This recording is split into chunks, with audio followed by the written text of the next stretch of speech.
So I give a bit different paper.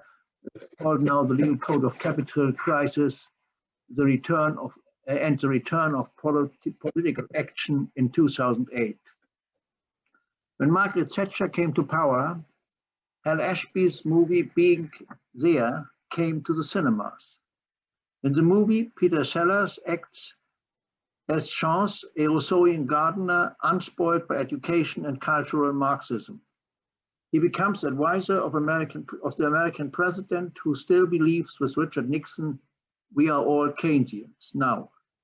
Progressive reformism that endows capitalism with ever more socialist characteristics is already in crisis. At that time, in a meeting with Chance, the old, let me see, I have to change that here a bit. Yeah, so it's better.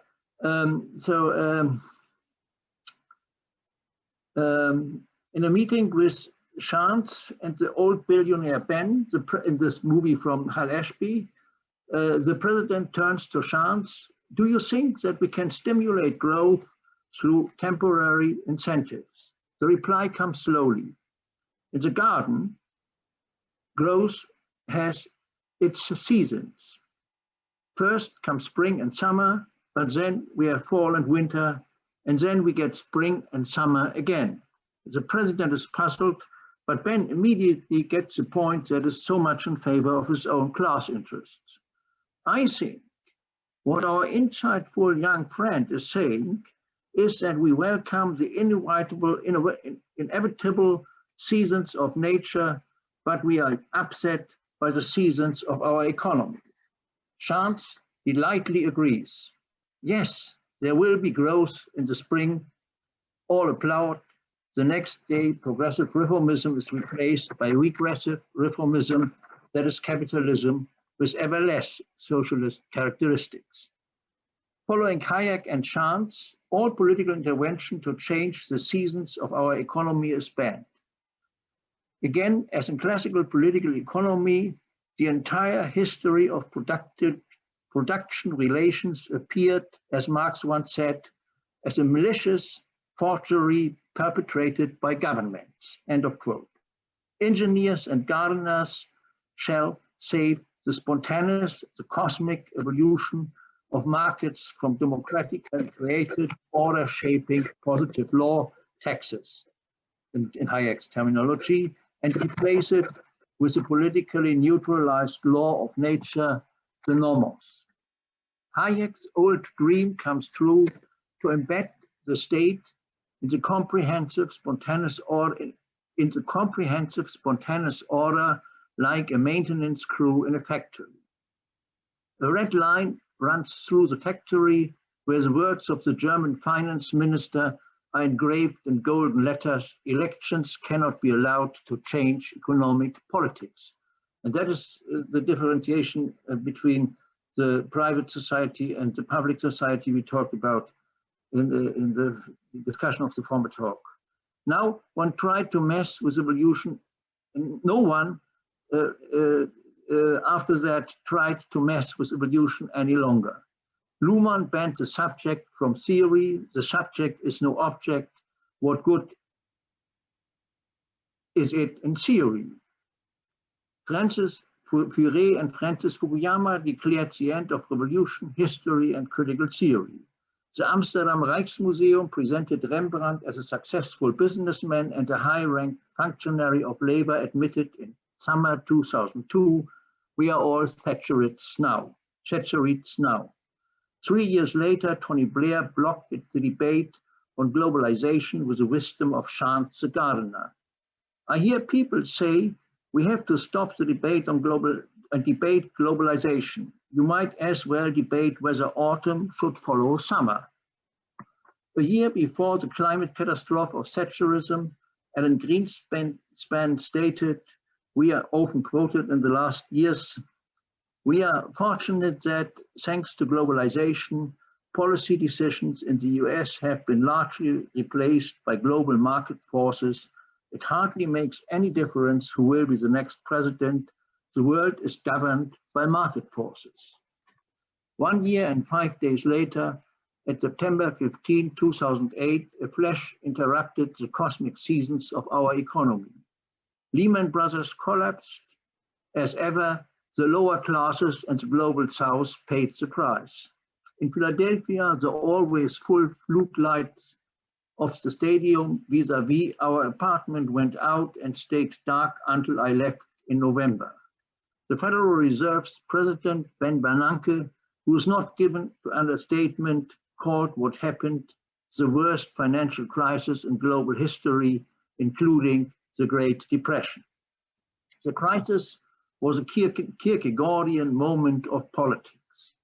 The evolutionary theories of Chance, the Gardner, Friedrich August von Hayek, and Niklas Luhmann failed, just in the same way as Hegel's philosophy failed in spring 1843, during the existential crisis of Søren Kierkegaard's life.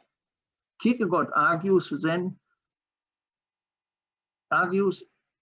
what is true with regard to the past, that we must explain and understand life backward, was forgotten.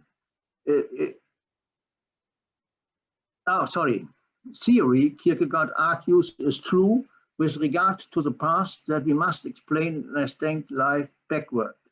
But it was forgotten that we must live forward.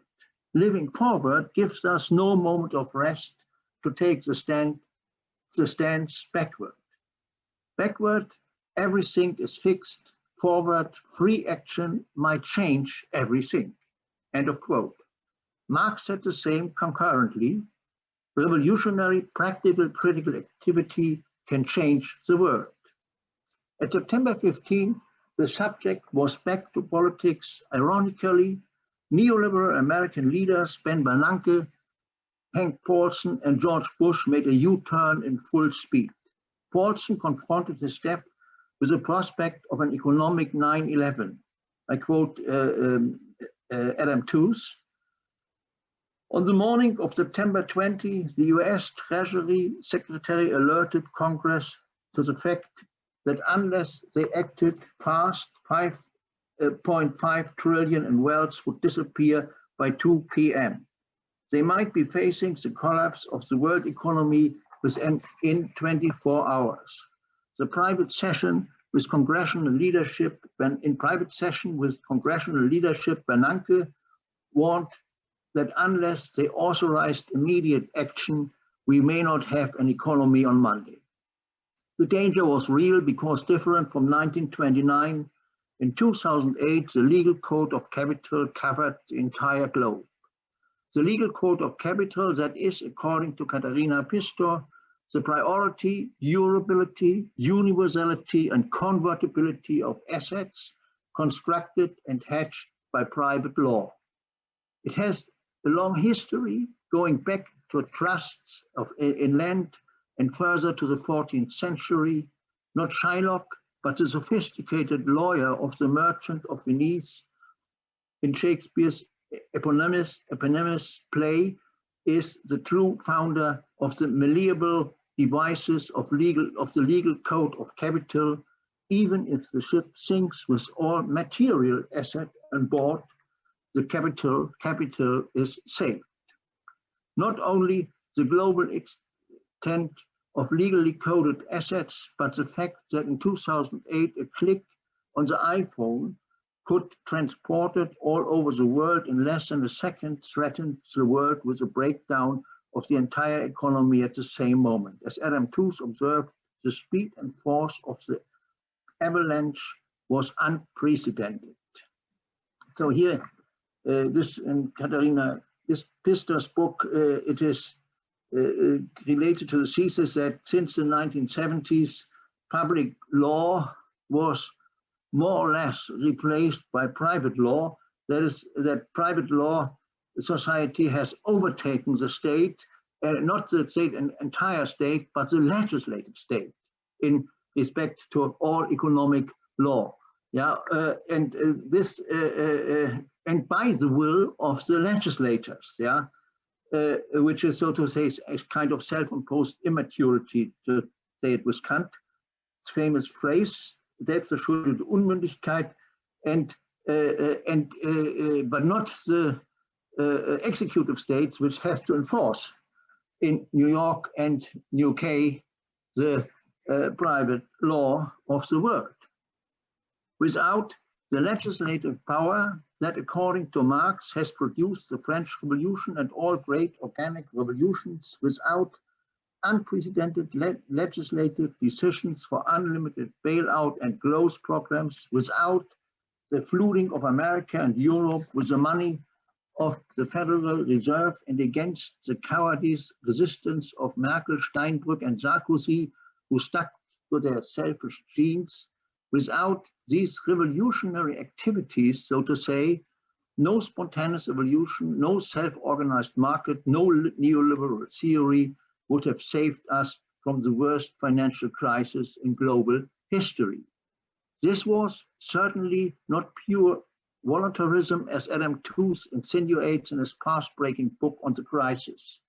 Tooze himself shows that it is, according to Marx, the flash of thought that inspires material might and political power. The neoliberal agencies drew Keynesian inferences from neoliberal failures, and besides technical, they had also normative reasons. Different from Europe's leaders, who converted late and followed neoliberal doctrines heteronomously, the American leaders grew up with them and justified them autonomously. And that explained that everything, not